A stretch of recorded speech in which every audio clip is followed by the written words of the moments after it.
नमस्कार, पद्मेश न्यूज में आपका स्वागत है। सबसे पहले नजर आज की हेडलाइंस पर। सोमवार को मनाया जाएगा ईद उल फित्र का त्यौहार। मुस्लिम बाहुल्य क्षेत्रों में बड़ी चहल पहल, बाजारों में रही खूब रौनक। खैरी घटना के पीड़ित परिवारों की सहायता के लिए कलेक्टर भरत यादव ने कलेक्ट्रेट में आहूत की आवश्यक बैठक। कहा, पीड़ित परिवार के सक्षम सदस्य को दिया जाएगा रोजगार। जिले के 498 छात्रों को मिलेगा लैपटॉप योजना का लाभ। खाते में शीघ्र जारी होगी 25,000 रुपए की राशि। पूर्व सांसद कंकर मुंजारे ने की प्रदेश सरकार को बर्खास्त कर राष्ट्रपति शासन लगाने की मांग। अनीस मेमन बने जिला वक्फ कमेटी के अध्यक्ष। मोबाइल चोर गैंग के 4 सदस्य गिरफ्तार। और अब सवारियों के लिए बस स्टैंड में आवाज नहीं लगाएंगे एजेंट। कोतवाली प्रभारी ने दिए सख्त निर्देश। अब समाचार विस्तार से। डॉक्टर श्यामा प्रसाद मुखर्जी के बलिदान दिवस पर भारतीय जनता पार्टी द्वारा 2 विभिन्न कार्यक्रमों के आयोजन 26 और 27 जून को किए गए हैं, जिसके तहत जहां 26 जून को बीजेपी पार्टी द्वारा जनता को सन 1975 में लगे आपातकाल की जानकारी दी जाएगी, वहीं 27 जून से 10 दिनों तक किसान संदेश यात्रा का आयोजन किया जाएगा, जिसमें जिले भर के विधायक किसानों से घर घर जाकर केंद्र व राज्य सरकार की योजनाओं की जानकारी देंगे। साथ ही किसानों के लिए प्रदेश सरकार द्वारा किए गए कार्यों का बखान करेंगे। इन दोनों ही कार्यक्रम की रूपरेखा को मूल रूप देने के लिए शनिवार को जिला भारतीय जनता पार्टी कार्यालय में एक अहम बैठक का आयोजन किया गया, जिसमें दोनों ही कार्यक्रमों की विस्तृत जानकारी दी गई। आयोजित इस बैठक के संदर्भ में चर्चा करते हुए भाजपा जिला अध्यक्ष रमेश रंगलानी ने बताया कि प्रदेश सरकार हमेशा किसानों के लिए कार्य करती आई है, लेकिन कांग्रेस पार्टी द्वारा किसानों को भड़काने का कार्य किया जा रहा है, जिसका खंडन करने के लिए उक्त दोनों कार्यक्रमों का आयोजन किया गया है। जिस प्रकार से हम देख रहे हैं कि पूरे प्रदेश में जिस प्रकार से किसानों को बरगलाकर एक किसान आंदोलन और वातावरण को दूषित करने का प्रयत्न किया जा रहा है, और हम लोगों को जानकारियां देंगे, हर किसान को जानकारी देंगे कि जब से हमारे सहृदय मुख्यमंत्री शिवराज सिंह चौहान आए हैं उन्होंने क्या क्या सहूलतें की, और जो भी किया है लगभग किसानों के लिए किया है। किसान प्याज का क्या करे, ये एक समस्या खड़ी हो गई, तो हमने ये तय किया कि प्याज को खरीदा जाए, और सरकार ने 8 रुपये किलो में उस प्याज को खरीदा और 2 रुपये किलो में हम बेच रहे हैं। चाहे उसको सड़क पर फेंकना पड़े, लेकिन किसान को दुखी न हो, किसान का फसल का पैसा उसको मिलना चाहिए। एक किसान संदेश यात्रा जो हम 27 तारीख से निकालने जा रहे हैं, वो 6 जुलाई डॉक्टर श्यामा प्रसाद मुखर्जी के जन्मदिन तक वो यात्रा चलेगी, इस 10 दिन की यात्रा में। और जो हमारे विधायक और जो विधायक जीत नहीं पाए, जो चुनाव लड़े थे, ऐसे हमारे 6 विधायक और विधायक प्रत्याशी उस अपनी अपनी यात्रा का नेतृत्व करेंगे। बालाघाट विधानसभा का नेतृत्व मंत्री गौरीशंकर बिसेन करेंगे, वाराणसी का हमारे विधायक डॉक्टर योगेंद्र करेंगे, और उसी प्रकार से कटंगी विधानसभा का किसान यात्रा का नेतृत्व केडी देशमुख करेंगे, लांजी का रमेश भटेरे करेंगे, रामकिशोर कावरे परसवाड़ा का, और इसी प्रकार से बैहर का भगत सिंह नेताम करेंगे। और घर घर जाकर के हम अपने संदेश को हर किसान के घर में जाकर के उनको बताएंगे। वहीं सांसद बोध सिंह भगत ने चर्चा के दौरान बताया कि प्रदेश में किसानों की मौत विभिन्न कारणों से हो रही है, लेकिन कांग्रेस पार्टी द्वारा हर मौत को किसान आत्महत्या का नाम देकर जनता को भ्रमित किया जा रहा है, जिसकी सच्चाई सामने आने के लिए उक्त दोनों कार्यक्रमों का आयोजन किया जा रहा है। किसान संदेश यात्रा का मुख्य उद्देश्य यही है, इस समय प्रदेश में कांग्रेस पार्टी जो है स्थिरता का माहौल पैदा कर रही है, अराजकता फैला रही है, और आगजनी, लूट खसोट सब दुनिया भर की घटनाएं घटित हो रही है, किसानों को बरगला रही है। तो उस संदेह को दूर करने के लिए यात्रा का शुभारंभ किया जा रहा है। हमारी सरकार ने, केंद्र की सरकार, मोदी जी की सरकार, शिवराज जी की सरकार ने किसानों के हित में अनेक सारी योजनाएं चलाई है, बहुत कल्याणकारी काम किए हैं। आयोजित इस बैठक के संदर्भ में जानकारी देते हुए भाजपा महिला मोर्चा की प्रदेश अध्यक्ष लता इलकर ने चर्चा के दौरान बताया कि दोनों ही कार्यक्रमों का आयोजन कांग्रेस पार्टी की पोल खोलने के लिए किया जा रहा है। खास तौर पे कि कांग्रेस जो एक अफरा तफरी का और माहौल पैदा करके किसानों में को भड़का रही है या किसानों को उचकाने की कोशिश कर रही है, तो इस यात्रा के माध्यम से उनको बताने की कोशिश होगी कि वो तुलनात्मक रूप से देख पाएंगे, समझ पाएंगे किसान कि भारतीय जनता पार्टी की शिवराज सरकार ने इन वर्षों में उनके लिए, चाहे वो कोई भी एरिया हो, चाहे वो सिंचाई का हो, चाहे वो खाद बीज का हो, चाहे वो मूल्यों का हो, और फिर उनके संकट के समय में, जैसे प्याज का भी आपको बताया, तो इन सब संकट के समय में शिवराज सरकार उनके साथ खड़ी है। तो इस तरह के बहकावे में न आए और वस्तुस्थिति और सत्यता को जाने, बस यही उद्देश्य। शासन द्वारा मेधावी छात्रों को प्रोत्साहित करने के उद्देश्य से लैपटॉप योजना का क्रियान्वयन किया जा रहा है, जिसके तहत कक्षा 12वीं के उन छात्र छात्राओं को लैपटॉप या 25,000 रुपये की राशि प्रदान की जाती है जिन्होंने 85% अंक से सफलता हासिल की है। पद्मेश न्यूज से चर्चा के दौरान जिला शिक्षा अधिकारी SP लाल ने बताया कि कक्षा 12वीं के टॉपरों को संभवतः 28 जून को भोपाल में मुख्यमंत्री शिवराज सिंह चौहान के द्वारा लैपटॉप वितरित किया जाएगा। जिले में करीब 498 ऐसे छात्र छात्राएं हैं जिन्होंने 12वीं में 85% से अधिक अंक हासिल किए हैं। शासन द्वारा 12वीं पास 85% से अधिक अंक लाने वाले और ST SC के 75% से अधिक राशि अंक लाने वालों को शासन द्वारा लैपटॉप वितरित किया जाता है। गत वर्ष से लैपटॉप वितरण में 25,000 रुपये की राशि उनके इस खाते में सीधी जाता है। इस वर्ष 498 बालाघाट जिले में हैं जो 85% से अधिक अंक अर्जित किए हैं। इनके खाते बुलाए जा रहे हैं। ऑनलाइन इनका खाते का वेरिफिकेशन करके ऑनलाइन किया जा रहा है। 28 जून को संभवतः CM साहब लैपटॉप का वितरण करेंगे। गुरुवाणी प्रोजेक्ट के तहत कोचिंग प्राप्त कर रहे नीट और JEE एडवांस परीक्षा में सफलता हासिल करने वाले 6 छात्र छात्राओं को रविवार को कलेक्टर भरत यादव के द्वारा कलेक्ट्रेट में प्रशस्ति पत्र देकर सम्मानित किया गया। साथ ही छात्रों को हायर एजुकेशन लोन के लिए बैंक प्रबंधकों को आवश्यक दिशा निर्देश दिए। सम्मानित छात्रा उमा धुरे ने अपनी सफलता का श्रेय परिजनों को देते हुए कलेक्टर बनने की इच्छा जाहिर की। किस विषय में सफलता हासिल की है? किस चीज़ का एग्ज़ाम दिया था आपने? सर जी। यस। अच्छा, किस प्रकार की तैयारी की थी इसकी आपने? सर गुरुवाणी से और सेल्फ स्टडी भी। क्या किया था आपने? कैसे, किस प्रकार से टाइमिंग देते थे आप पढ़ने की? कैसे पढ़ते थे आप? फिर गुरुवाणी जब क्लास लगती थी वो अटेंड करते थे। अच्छा, क्या सहयोग रहा है गुरुवाणी का आपकी स्टडी में? सर बहुत हेल्प मिला उससे। अच्छा, क्या बनना चाहते हैं? सर हमारे टीचर का ख्वाब है कि हम कलेक्टर बने। आपका क्या ख्वाब है? सर हम भी कलेक्टर बनना चाहते हैं। इस संबंध में कलेक्टर भरत यादव ने कहा कि गुरुवाणी प्रोजेक्ट के तहत शासकीय स्कूलों के छात्रों को और दूरस्थ क्षेत्रों के बच्चों को JEE और नीट की कोचिंग दी गई थी, जिनमें से 6 छात्र छात्राओं ने सफलता हासिल की है, जिन्हें सम्मानित किया गया है। गुरुवाणी प्रोजेक्ट के तहत जो दूरस्थ क्षेत्रों के और शासकीय स्कूलों के बच्चों को जो 1 साल कोचिंग दी गई, उसमें 4 बच्चों का IIT एडवांस में सिलेक्शन हुआ है और 2 बच्चों का नीट में सिलेक्शन हुआ है। वो MBBS अब करेंगे मेडिकल कॉलेज से। तो 6 बच्चों को भी आज बुलाया गया है, उनको सम्मानित भी किया जा रहा है। साथ में उनके हायर एजुकेशन लोन की व्यवस्था की जा रही है, क्योंकि फ़ीस बहुत ज़्यादा है। सभी बच्चे बच्चियाँ वो गरीब परिवारों के हैं, जिससे कि वो मतलब निश्चिंत हो जाएं कि हायर एजुकेशन लोन मिलेगा। वैसे भी मध्य प्रदेश शासन की माननीय मुख्यमंत्री जी की योजना है 75% से ऊपर जिसके मार्क्स होंगे और जिनका सिलेक्शन IIT या इसमें नीट में होगा, उनका फीस पूरा मध्य प्रदेश शासन उठाएगा।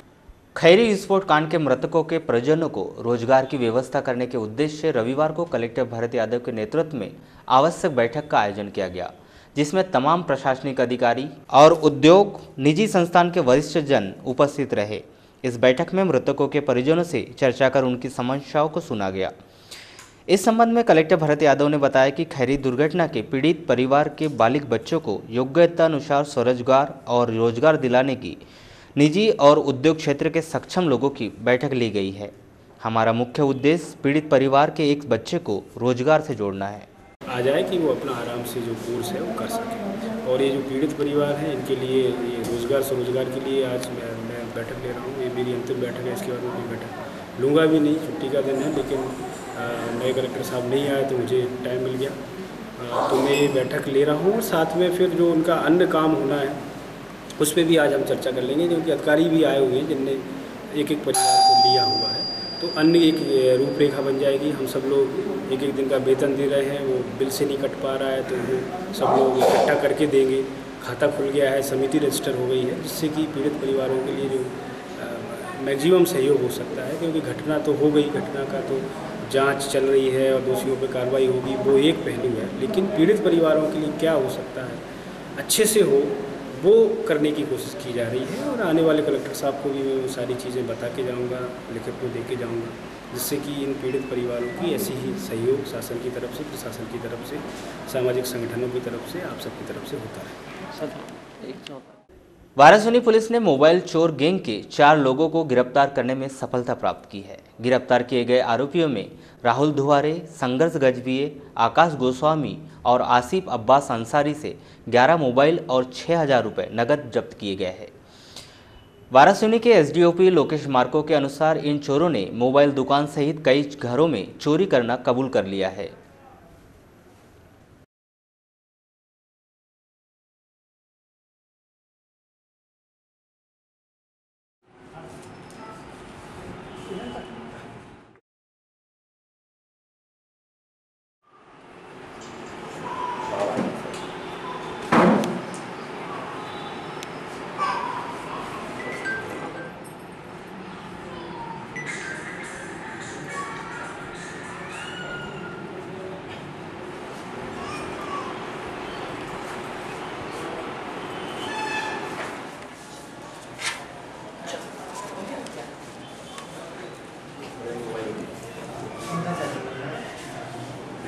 ये 18 तारीख को रात्रि में ज्वाला बिशेन कुश्ते निवासी वारासिवनी के मोबाइल दुकान से अज्ञात बदमाशों द्वारा एंड्रॉयड फ़ोन करीब 7 मोबाइल चोरी कर ले गए थे।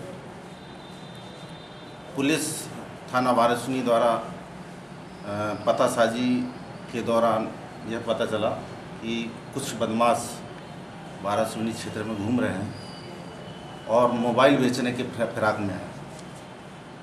वैसे जैसे ही सूचना मिली वारासिवनी पुलिस को, एक व्यक्ति जो आकाश नाम का है उसको पकड़ा गया, उनसे पूछताछ की गई और उसने जो है जुर्म स्वीकार करने के बाद अपने साथियों का नाम बताया, जिसमें राहुल है, आशिफ है, आकाश है और संघर्ष नाम के टोटल 4 आरोपी हैं। ये सभी जो है वारासिवनी में शादी समारोह में आए थे और शराब पिए हुए थे और वहीं से इनकी प्लानिंग बनी हुई थी। वारासिवनी में सब्जियों के दाम बढ़ने से मध्यम वर्ग के लोगों का बजट बिगड़ रहा है। मानसून में देरी के चलते यहां सभी सब्जियों के दाम में बढ़ोतरी देखी जा रही है।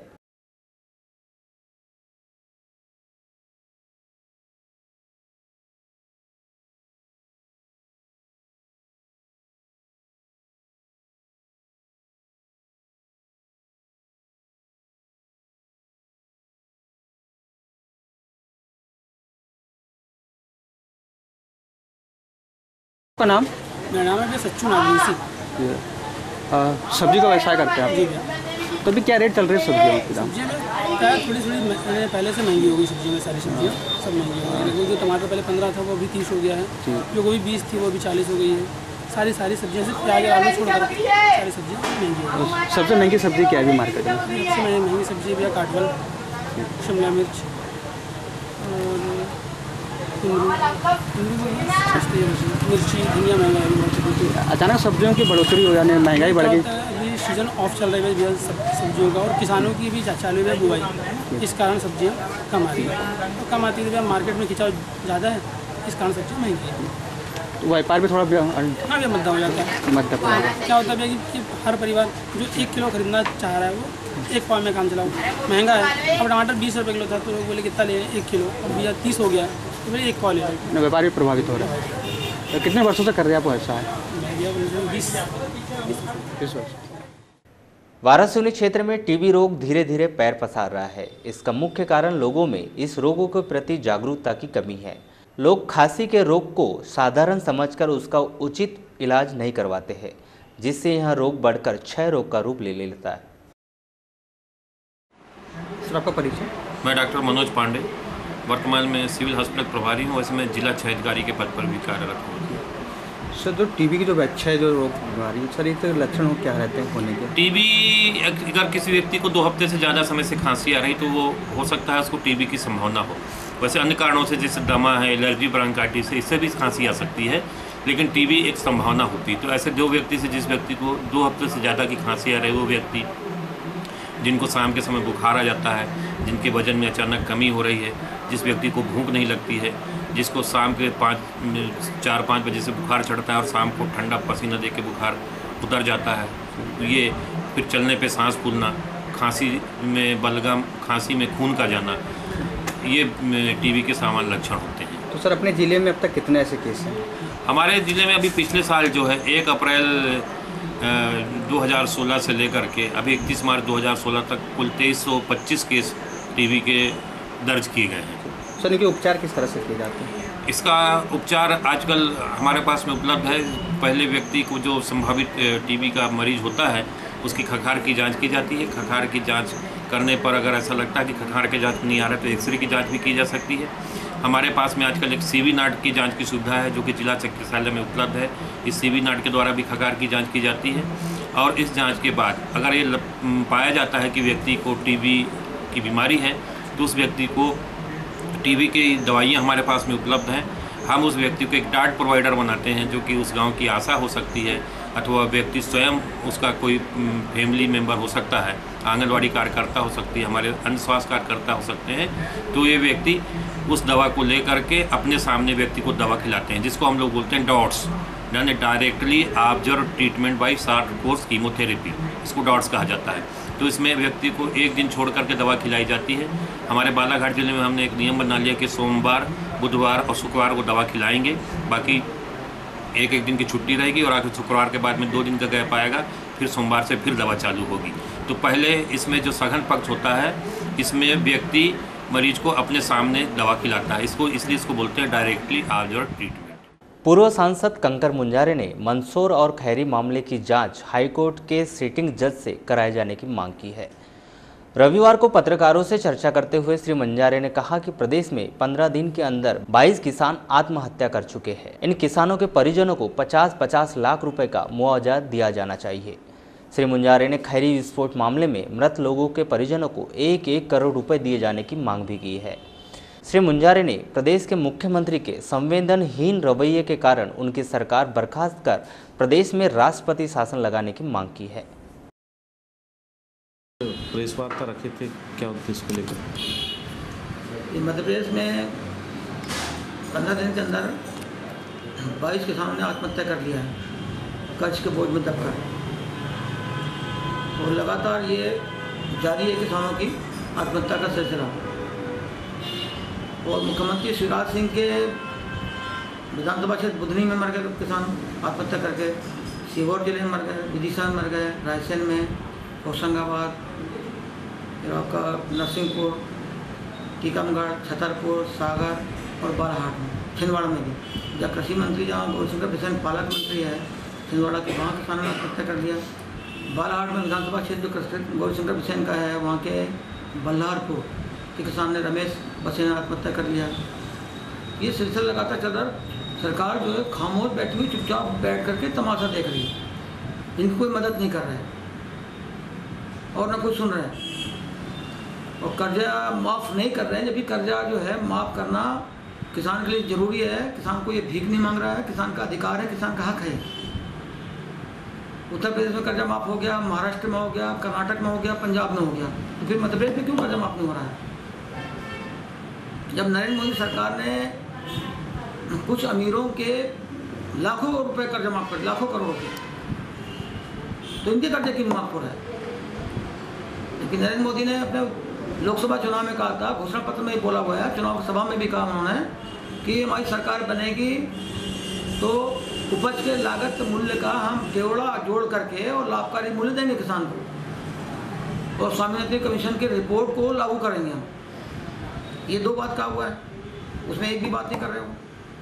अब बोल रहे हैं कि जिनकी मृत्यु हो गई है 27 मजदूरों की, उनकी जांच भी हाईकोर्ट के जज से होना चाहिए, और 1-1 करोड़ रुपए का इनको मुआवजा मिलना चाहिए। खैरी के फटाखे फैक्ट्री में जो मजदूर बने उनको, और किसानों को 2-2 करोड़ का मुआवजा मिलना चाहिए। और जो किसान आत्महत्या करें उनके परिवार को 50-50 लाख रुपए का उनको मुआवजा मिलना चाहिए उनके परिवार को।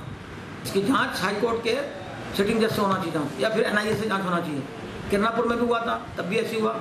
अब बोल रहे हैं कि इसको प्राकृतिक आपदा है, और ये 6-4 का केस बना के राजस्व पुस्तिका का परिपत्र के अनुसार केस बना रहे हैं 4-4 रुपए का, 4 लाख रुपए का। ये प्राकृतिक आपदा है। ये ऐसे मूर्खों की सरकार है।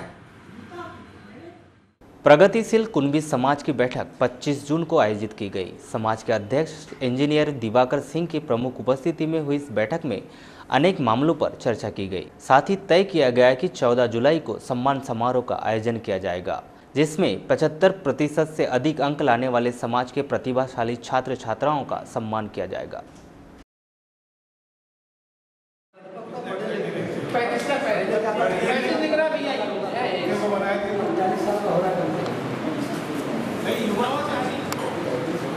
तो 9 तारीख के लिए डॉक्टर के साथ बैठक भी लिखो उसमें भैया, और उसका गठन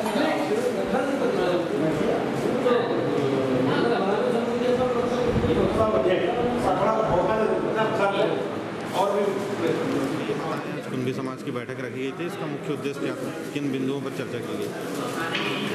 कुणबी समाज की आज जो हमारी जिला स्तरीय बैठक रखी गई है, उसका मेन उद्देश्य ये है कि 14 जुलाई को प्रतिवर्ष हम लोग समाज का स्थापना दिवस मनाते हैं, और इस स्थापना दिवस में हम लोग हमारे समाज के जो प्रतिभाशाली छात्र छात्राएँ हैं, जो 10वीं और 12वीं की परीक्षाओं में 75% से अधिक अंक अर्जित किए हैं, उनका सम्मान समारोह जिला स्तर पर आयोजित किया जाएगा। और उसमें उनके जो अभिभावक हैं उनको भी साथ में बुलाया जाएगा, और सम्मान समारोह का कार्यक्रम संपन्न किया जाएगा। उसी दिन हम लोग वृक्षारोपण का कार्यक्रम भी परिसर में आयोजित कर रहे हैं, जिसमें हमारा जो ये भवन है, इस परिसर में जो है वृक्षारोपण का कार्यक्रम भी संपन्न किया जाएगा। सम्मान स्वरूप बच्चों को क्या क्या राशि दी जाएगी, नगद राशि? सम्मान समारोह में हम लोगों ने जो डिसाइड किया है कि जो हमारे छात्र हैं, मिनिमम जो है अभी आज की तारीख में जो डिसाइड हुआ है कि 12वीं में जो बच्चे फर्स्ट रैंक आएगा उसको 3000 रुपये, सेकंड रैंक आएगा उसको 2500 रुपये, और थर्ड रैंक जो आएंगे उनको 2000 रुपये सम्मान स्वरूप प्रदान किया जाएगा। मुस्लिम धर्मावलंबियों का पावन पर्व ईद उल फित्र 26 जून को मनाया जाएगा। इस बात की जानकारी देते हुए अंजुमन इस्लामिया कमेटी के सदर कादर रजा ने बताया कि ईद उल फित्र की विशेष नमाज अगर बारिश नहीं हुई तो पुलिस लाइन स्थित ईदगाह में सुबह 9:30 बजे अदा की जाएगी, और अगर बारिश हुई तो या फिर बारिश होने का अंदेशा हो तो ईद उल फित्र की नमाज जामा मस्जिद में 2 जमात में अदा की जाएगी। पहली जमात सुबह 9 बजे होगी और दूसरी जमात सुबह 10 बजे होगी। इसी तरह हनफी मस्जिद कोसमी में सुबह 9 बजे और 10 बजे नमाज होगी। गौशिया मस्जिद बूढ़ी में सुबह 9:30 बजे और 10:15 में नमाज अदा की जाएगी। इसी तरह जामिया नूरिया मदरसा परिषद स्थित ख्वाजा गरीब नवाज मस्जिद में ईद उल फित्र की नमाज सुबह 9:30 बजे अदा की जाएगी। नूरी मस्जिद बैयर चौकी में सुबह 9:30 बजे नमाज होगी, और रजा मस्जिद मोतीनगर में ईद उल फित्र की नमाज सुबह 10 बजे अदा की जाएगी। जैसे कि जी अगर रात में अगर चांद दिख जाता है तो कल किस प्रकार की? कल ईद है, अगर रात में चांद दिख जाता है, अगर ये पानी ऐसी रहा तो फिर सभी मस्जिदों में ईद होगी, ईद की नमाज होगी, जिसमें हमारे जामा मस्जिद में 2 जमात होगी, एक 9 बजे एक 10 बजे। चौकी बैयर चौकी नूरी मस्जिद में 9:30 बजे की जमात है। गौसिया मस्जिद में 9:30 बजे की और 10:15 बजे गौसिया मस्जिद में बूढ़ी में। उसी तरह जामिया नूरिया में 9:30 बजे की जमात है, और साबरी मस्जिद धीमा टोला में 9 बजे की जमात। और यदि मौसम खुला रहता है तो? मौसम खुला रहा तो 9:30 बजे ईदगाह में ही नमाज होगी सिविल लाइन में। आपको बताएं, माह रमज़ान के समापन पर आने वाली ईद का इंतज़ार सभी को रहता है। सोमवार को ईद होने की खुशी में शहर के मुस्लिम बाहुल्य इलाकों में भारी चहल पहल रही। वहीं बाज़ारों में भी खूब रौनक रही। लोगों ने ईद के मद्देनज़र खूब खरीदारी की। इधर रविवार की शाम अंजुमन इस्लामिया कमेटी द्वारा जामा मस्जिद के सामने रोज़ा इफ्तार का आयोजन किया गया। इसमें सांसद बोध सिंह भगत सहित बड़ी संख्या में लोग शामिल हुए। इस अवसर पर सांसद भगत ने अंजुमन इस्लामिया कमेटी को सांसद निधि से 10 लाख रुपए देने की घोषणा की।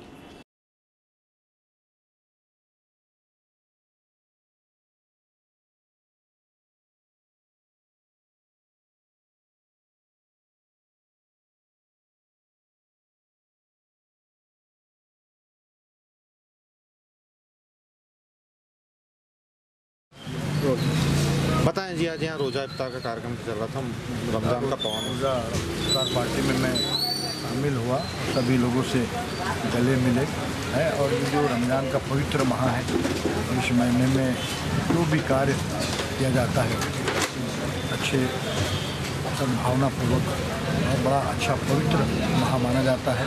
तो कोई भी कार्य जो आदमी का इसमें यश प्राप्त होता है, और ये त्यौहार हमको यही शिक्षा देता है कि आपस में भाईचारे के साथ एक दूसरे से मेल मिलाप करते हुए तो सारे गिले शिकवे शिकायत भूल करके सब प्रेम के साथ में एक दूसरे से गले मिले। ये त्यौहार हमको सब चीज़ शिक्षा दे के जाता है।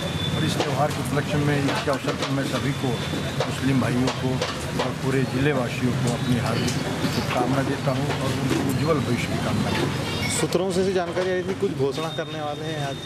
हाँ, हमारे सागर भाई वगैरह ने आज जमात ने मांग की थी कि कब्रिस्तान में बाउंड्री वालों सीमेंट रोड की ज़रूरत है, तो मैंने सांसद निधि से 10 लाख रुपया देने की घोषणा। वहीं रविवार को ही कौशल ट्रेवल्स ने भी रोज़ा इफ्तार का आयोजन किया गया। यहाँ भी बड़ी संख्या में रोजेदार शामिल हुए।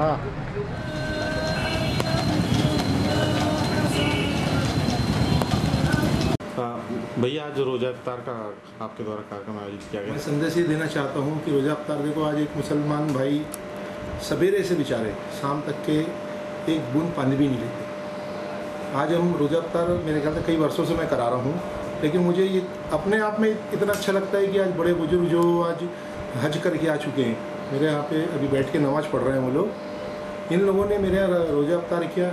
मेरे को अपने आप में खुशी है। मैं शहर की जनता से निवेदन करता हूँ कि आप लोग देखो कि वाकई में आज एक उपवास दिन भर, आज हम लोग भी उपवास रहते हैं, लेकिन चूँकि इनका एक रोज़ा है, दिन भर कुछ भी नहीं पीते, एक पानी नहीं लेते, कुछ भी नहीं लेते, और शाम के समय बढ़िया बिल्कुल पैदा रोज़ा इफ्तार कर रहे हैं ये लोग, जिनका एक मैंने आयोजन किया। मेरे समस्त स्टाफ, कंडक्टर ड्राइवर, सामने वाले चच्चा हैं, बाजू वाले अजीम भाई हैं, समस्त मिलकर के ही ये कार्यक्रम हम लोग यहाँ करते हैं। भैया, वर्षों से आप रोज़ा इफ्तार कार्यक्रम करवाते आ रहे हैं, क्या आपका उद्देश्य रहता है आपके द्वारा? मेरा उद्देश्य रहता है कि भाईचारे का एक, मेरे यहाँ स्टाफ अधिकांश मुसलमान भाई लोग हैं और सबकी इच्छा होती है कि भैया आप कराओ, और मैं बाकायदा उनके साथ हाथ से हाथ बटा के काम करता हूँ बाकायदा। बिल्कुल मैं ये नहीं समझता कि कोई अपन गलत कर रहा है या कुछ कर रहा है, अच्छा काम है, करना चाहिए। मेरे को बहुत अच्छा। लगभग कितने वर्ष हो गए होंगे भैया? मेरे को लगभग हो गए ये 12 वर्ष हो गए। मौलाना जी, आज 29वां रोज़ा इफ्तार किया गया, किस प्रकार का यहाँ आज कार्यक्रम आयोजित किया गया था कौशल ट्रेवल्स में? मैं रहने वाला यूपी फैज़ाबाद का हूँ। यहाँ रमज़ान शरीफ में तरावी पढ़ाने के लिए आया था, लेकिन आज एक हमारे फिरोज़ भाई, हमारे बहुत करीबी मित्र हैं, उनके आज हमारा रहना हुआ, जिसकी वजह से आज कौशल ट्रेवल्स में एक इफ्तार का प्रोग्राम किया गया। उसमें मेरी भी शिरकत हुई और यहाँ हमने देखा लोगों का एक हुजूम था, काफ़ी मजमा था और लोग एक दूसरे को बधाई भी दे रहे थे और ख़ुशी का इजहार भी कर रहे थे।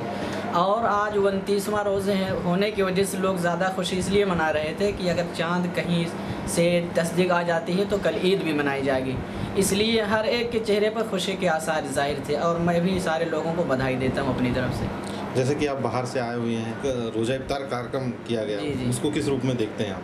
उसको मैं बहुत अच्छे रूप में देखता हूँ और मैं उनके लिए दुआ करता हूँ कि उनके कारोबार में अल्लाह ताला तरक्की अता फरमाए। बरेली में वार्ड नंबर 14 जामा मस्जिद के पास रविवार को रोज़ा इफ्तार का आयोजन किया गया। भरवेली थाना प्रभारी विजय कुमार विश्वकर्मा, क्षेत्रीय जनप्रतिनिधि, गणमान्य नागरिक और बड़ी संख्या में रोजेदार शामिल हुए। मायल नगरी में भी ईद की तैयारी जोरों पर है। यहाँ भी तय किया गया है कि बारिश होने की स्थिति में मस्जिद में ही ईद की विशेष नमाज अदा की जाएगी।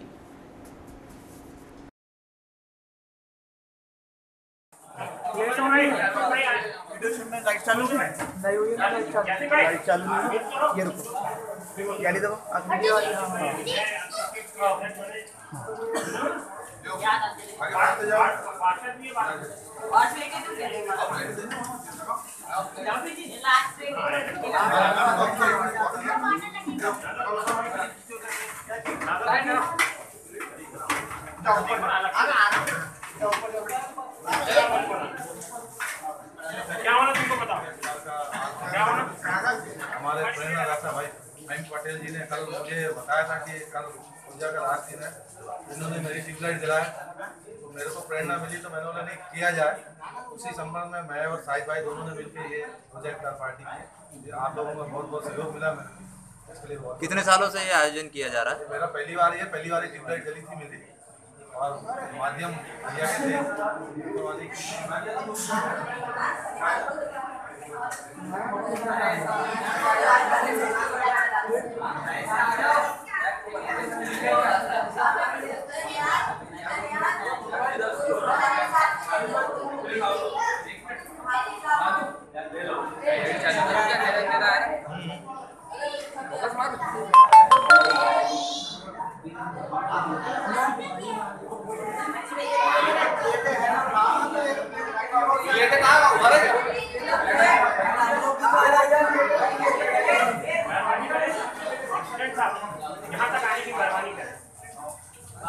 जैसा कि सभी को मालूम है कि आज आखिरी रोजा है रमजान का और हमारे कन्नू भैया जो किरण इलेक्ट्रिकल्स वाले मालिक हैं उन्होंने ये तय किया था कि मैं आखिरी रोजा अपने तरफ से इफ्तार करवाऊंगा।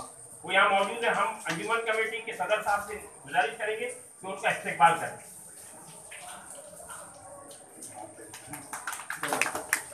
और इसी कड़ी में हमारे बीच हमारे अभी भारतीय जनता पार्टी के जो अल्पसंख्यक मोर्चे के अध्यक्ष बने हैं और पार्षद है बालाघाट के मोहतरम जनाब यासीन भाई, उनके स्वागत के लिए मैं मुन्ना भाई से कहूँगा कि उनका इस्तेकबाल करें। अरे पहली बार आप आए भैया। और मैं सनी भाई से गुजारिश करूंगा कि वो यहाँ आकर हमारे कन्नू भैया का इस्तेकबाल करें। शाहिद भाई का इस्तेकबाल के लिए मैं शहजाद भाई से गुजारिश करूंगा। शहजाद भाई यहाँ है। इमरान भाई और सामने मैं इमरान भाई से गुजारिश करूंगा तो यहाँ आकर हमारे शाहिद भाई शाहिद भाई और कन्नू भाई जिनकी जोड़ी है इस साल, उनने इंतजाम किया, हम लोग उनके शुक्रगुजार हैं।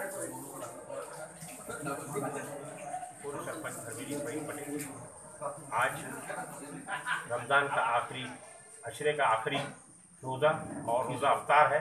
इंशाअल्लाह कल अगर चांद की तस्दीक हो गई तो कल ईद होगी, वरना परसों ईद होगी। 29 रोज़े आज कंप्लीट हो गए हमारे यहाँ। और आज का जो रोज़ा अफ्तार का जो आयोजन है ये किसके द्वारा किया गया? आज का रोज़ा अफ्तार का जो है हमारे कन्नू भैया जो किरण इलेक्ट्रिकल्स के मालिक हैं और शाहिद भाई जो हमेशा सामाजिक कार्यकर्ता हैं दोनों ने ये तय किया कि आज हमारी तरफ से अफ्तार जो है हमारी तरफ से रखी जाए और उन्होंने पूरा इंतजाम उन दोनों ने किया। इसमें कोई किसी का इन्वॉल्वमेंट नहीं है और एक अच्छी सोच है उनकी कि भरवेली में एक दूसरे के प्रति प्यार मोहब्बत हो और हर धर्म का हम सम्मान करें, आदर करें और ऐसी व्यवस्था हम करें कि लोगों के करीब जाकर उनको। मैं वार्ड नंबर 14 का पार्षद हूँ और वर्तमान में भारतीय जनता पार्टी अल्पसंख्यक मोर्चे का जिला अध्यक्ष हूँ। आज इस भरवेली मस्जिद में कन्नू संचेती भैया और साहिद भाई की जानिब से रोज़ा इफ्तार का प्रोग्राम रखा गया था। हमें सारे मुस्लिम समाज को इनके रोज़ा इफ्तार प्रोग्राम से बहुत खुशी हुई है और निश्चिंत ही जब तक देश में ऐसे लोग हैं हिंदू मुसलमानों को भरवेली मस्जिद सदर। ये आज जो कार्यक्रम है किसके द्वारा किया गया? आज ये बौद्ध समाज के द्वारा ये रोजा अफ्तार का कार्यक्रम रखा गया है और आज बहुत खुशी की बात है कि ये बौद्ध समाज के द्वारा आज पहली बार ये रोजा अफ्तार का कार्यक्रम रखा गया है। इसके पहले भी मिलजुल के बहुत से प्रोग्राम करते रहे और एक समाज के प्रति अच्छा संदेश जाता है। हम सब ऐसे ही कार्यक्रम मिलजुल के करते रहना चाहिए जिसमें हमारा समाज एक बने और हम एक बने। हमें एकता दिखाना है और ये अब जो समय आ रहा है एकता का ही समय आ रहा है। हम सबको हर काम मिलजुल के करना चाहिए, हर समाज को समाज से जुड़े रहना चाहिए और एक अच्छा संदेश जाता है इससे। मध्य प्रदेश वक्फ बोर्ड के चेयरमैन हाजी शौकत खान ने बालाघाट जिला वक्फ कमेटी के अध्यक्ष पद पर अनीस मेमन को पुनः मनोनीत किया है। साथ ही अनीस मेमन की अध्यक्षता में गठित 11 सदस्यों की कमेटी को 3 वर्ष तक अथवा आगामी आदेश तक मान्य कर लिया गया है। आपको बताएं कि मेमन की नियुक्ति पर अदालत से पूर्व अध्यक्ष द्वारा स्टे ऑर्डर ले लिया गया, लेकिन हाईकोर्ट ने पूर्व अध्यक्ष द्वारा लिए गए स्टे को खारिज कर दिया गया है। इस तरह अनीस मेमन को फिर से इस पद पर नवाजा गया है। आज जो बैठक रखी गई थी कौन से विषय पर लेकर? मध्य प्रदेश वक्फ बोर्ड द्वारा आज जिला वक्फ कमेटी का दायित्व मुझे सौंपा गया है और मेरी टीम का एक परिचय लोगों से करवाने के हिसाब से आज बैठक रखा गया। इसके पहले भी वक्फ बोर्ड द्वारा मुझे बालाघाट जिले का अध्यक्ष बनाया गया था, लेकिन कुछ लोगों के द्वारा हाईकोर्ट में उसे पिटीशन लगाने के कारण हम उस कार्यकाल को पूरा नहीं कर पाते। अभी जो ये कार्यकाल हमें मिला है वो 3 साल के लिए मिला है और हम आवाम को ये भरोसा दिलाना चाहते हैं कि आने वाले समय में वक्फ बोर्ड पूरे ज़िले के अंदर गठन करके वक्फ की संपत्तियों का संरक्षण करना और जहाँ पर अतिक्रमण है, जहाँ पर कोई विवाद की स्थिति है, संबंधित प्रशासनिक अधिकारी के साथ बैठकर उस समस्याओं का समाधान करना और ख़ास करके बालाघाट जिले में अंजुमन कम्युनिटी के अंदर में जो भी एक हमारे आवाम के बीच में जो नाइत्तेफाकी है उसको दूर करना। कोतवाली के नगर निरीक्षक प्रमोद साहू द्वारा रविवार को सभी बस मालिकों की बैठक बुलाई गई। बैठक में बस मालिकों को बस स्टैंड की बेहतर व्यवस्था के लिए सुझाव भी मांगे गए। बैठक के दौरान टीआई श्री साहू ने बस मालिकों से कहा कि बस स्टैंड में सवारियों को बस में बैठाने किसी प्रकार की आवाज़ नहीं लगाई जाए, न ही यात्रियों को जबरन बस में बैठाया जाए। ऐसी शिकायत आने पर कार्रवाई की जाएगी। टीआई श्री साहू ने बस के ड्राइवर और कंडक्टर से भी सभी नियमों का पालन किए जाने के निर्देश भी दिए।